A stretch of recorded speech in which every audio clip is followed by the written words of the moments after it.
30 years, the world believed it understood one of the most famous love triangles in royal history.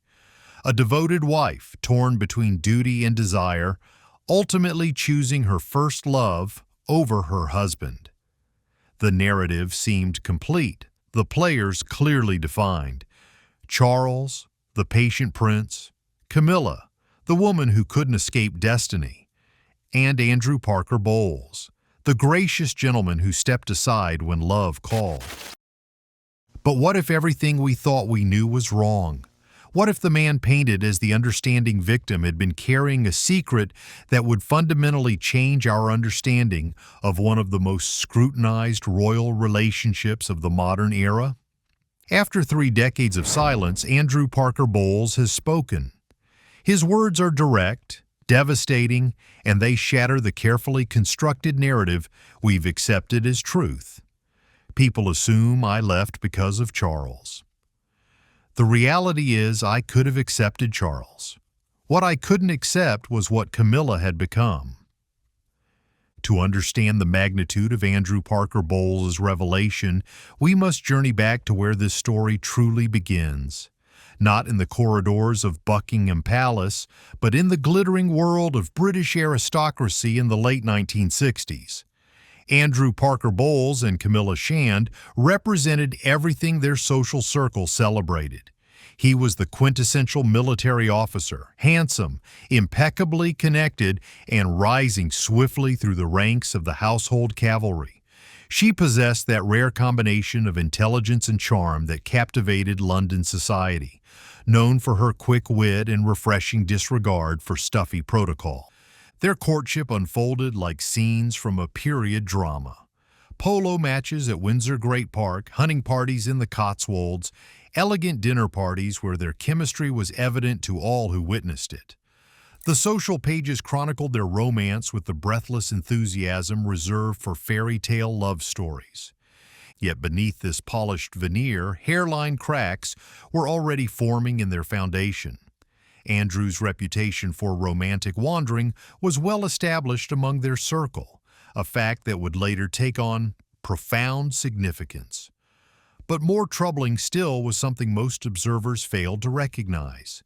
Camilla's heart had never fully belonged to the man she was preparing to marry.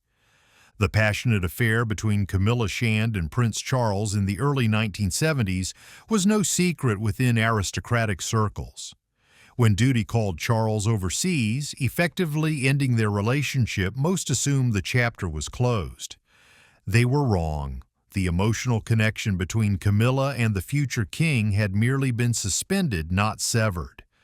When Camilla married Andrew Parker Bowles on July 4, 1973, she wasn't simply joining her life to his. She was entering a marriage that was, from its very inception, a triangle. The early years of the Parker Bowles marriage presented a picture of domestic success that satisfied both society's expectations and the couple's public image. 2 beautiful children, Laura and Tom, graced their household. Andrew's military career flourished while Camilla maintained their social obligations with apparent contentment. But according to Andrew's recent revelations, the signs of deeper problems were present from their earliest days as husband and wife. Secret correspondence, locked away in private drawers. Hushed telephone conversations conducted behind closed doors. Invitations to royal residences that seemed specifically intended for Camilla, with Andrew appearing more as accompaniment than equal partner. Andrew describes discovering evidence of an emotional distance he could never bridge, despite his determined efforts. Their marriage began to function more as performance than partnership, sustained by duty, tradition, and the weight of social expectations rather than genuine intimacy. The most telling detail Andrew reveals is his growing awareness of feeling like a placeholder in his own marriage. While they maintained the rituals of aristocratic life, weekend house parties, charity events, family gatherings, something fundamental was missing. Camilla's attention, her emotional investment, her authentic self seemed perpetually directed elsewhere. As Prince Charles's marriage to Princess Diana began its very public deterioration in the 1980s, Camilla's relationship with the heir to the throne intensified accordingly. But according to Andrew, this period marked the beginning of something far more complex than a simple romantic rekindling. This is where Andrew Parker Bowles' account takes its most chilling turn.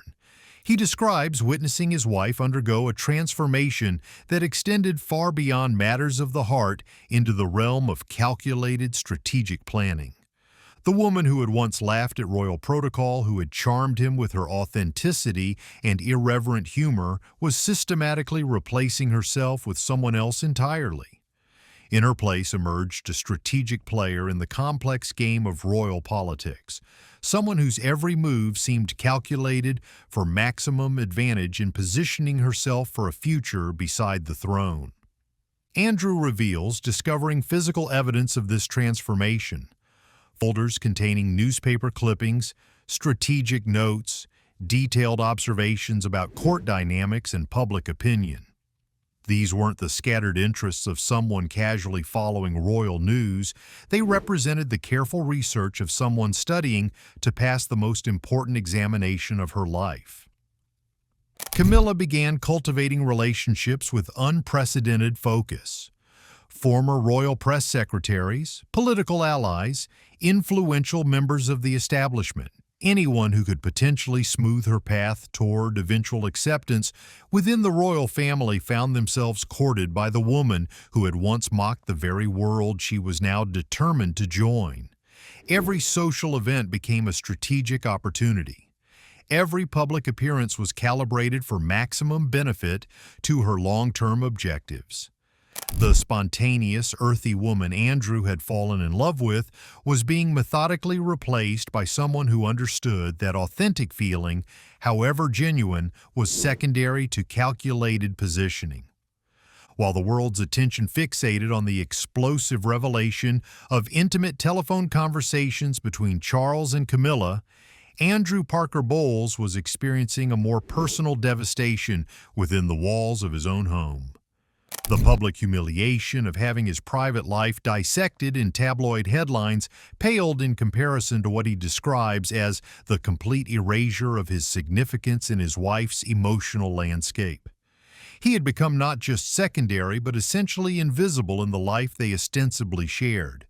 But the moment that definitively ended their marriage came not from external pressure or public scandal. It emerged from a private confrontation between husband and wife, following one of Camilla's visits to Prince Charles. During what Andrew describes as a heated argument, Camilla delivered words that would shatter any remaining illusions about their relationship. "Andrew, this marriage was always temporary. You were the bridge, not the destination." The brutal honesty of that moment stripped away every pretense that had sustained their union. Andrew realized he had never truly been her partner, merely a placeholder while she positioned herself for something greater. The betrayal transcended romance. It was existential.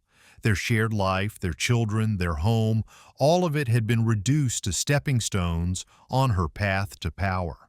Faced with this devastating revelation, Andrew Parker Bowles made a choice that would define both his character and his legacy. Rather than fight back publicly or seek revenge through the media, he chose the path of dignity. He quietly withdrew, both emotionally and physically, before initiating divorce proceedings.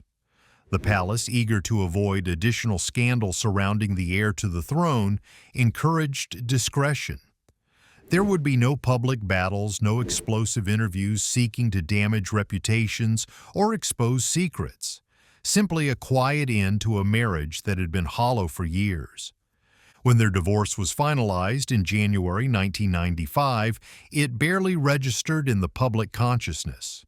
Andrew had successfully disappeared from the royal narrative as seamlessly as he had once entered it. But this silence came at a profound cost. His truth remained untold while history wrote its own version of events. The official narrative painted him as the understanding gentleman who graciously stepped aside when true love called. He was cast as a supporting character in someone else's love story, rather than a man whose own life had been fundamentally shaped by forces beyond his control. Andrew Parker Bowles' life after Camilla tells a remarkably different story from the royal drama he left behind. He remarried quietly, focusing his energy on his military career, his relationship with his children, and the pursuit of genuine happiness away from the royal spotlight. Friends and colleagues describe a man who rediscovered himself after years of living in someone else's shadow. The authentic relationships he built in this period stood in stark contrast to the strategic calculations that had defined his marriage. From this distance, Andrew watched as Camilla completed her transformation from royal mistress to wife to queen consort. He observed her appearances on palace balconies, her execution of royal duties with practiced precision, her successful navigation of public opinion that had once been overwhelmingly hostile. Yet according to those close to him, he barely recognized the woman who now wore the crown beside King Charles. The polished, regal figure seemed to be a stranger when compared to the earthy, genuine person he had married decades earlier. Andrew Parker Bowles' revelation forces us to fundamentally reconsider our understanding of one of the most scrutinized relationships in modern royal history. This was never simply a story of a woman choosing between two men based on the dictates of her heart. Instead, it reveals itself as the calculated pursuit of ultimate power and position, with personal relationships serving as carefully managed stepping stones toward a predetermined destination. The tragedy extends beyond Andrew's personal suffering to encompass what Camilla herself lost along the way. In her relentless pursuit of the crown, she appears to have sacrificed not just her marriage, but essential parts of herself that could never be recovered. The earthy, genuine woman Andrew fell in love with was gradually, systematically replaced by someone else entirely. Someone designed to succeed in the royal environment rather than to live authentically within it. This transformation raises profound questions about the nature of ambition, the cost of achieving one's ultimate goals, and the price paid not just by those who pursue power, but by those who love them along the way. After 30 years of silence, Andrew Parker Bowles has given us something invaluable: the truth. His account serves as a reminder that behind every royal headline lies a human cost, and that the pursuit of power often demands the sacrifice of authenticity and genuine connection. For King Charles and Queen Consort Camilla, now settled into their roles at the apex of the British monarchy, these revelations serve as a sobering reminder of the price paid for their happiness. Their love story, celebrated by many as a triumph of persistence over protocol, reveals itself to be far more complex when viewed through the lens of those who were sacrificed along the way. For future generations of royals, Andrew's account stands as a cautionary tale about the dangers of allowing ambition to override humanity, of treating personal relationships as strategic assets rather than sacred trusts. Andrew Parker Bowles never sought the spotlight, never demanded attention or sympathy for his role in this historical drama. But in finally sharing his truth, he has fundamentally rewritten our understanding of one of the most significant royal stories of our time. Sometimes the most powerful thing one can do is simply tell the truth, even if it takes 30 years to find the courage to speak it aloud.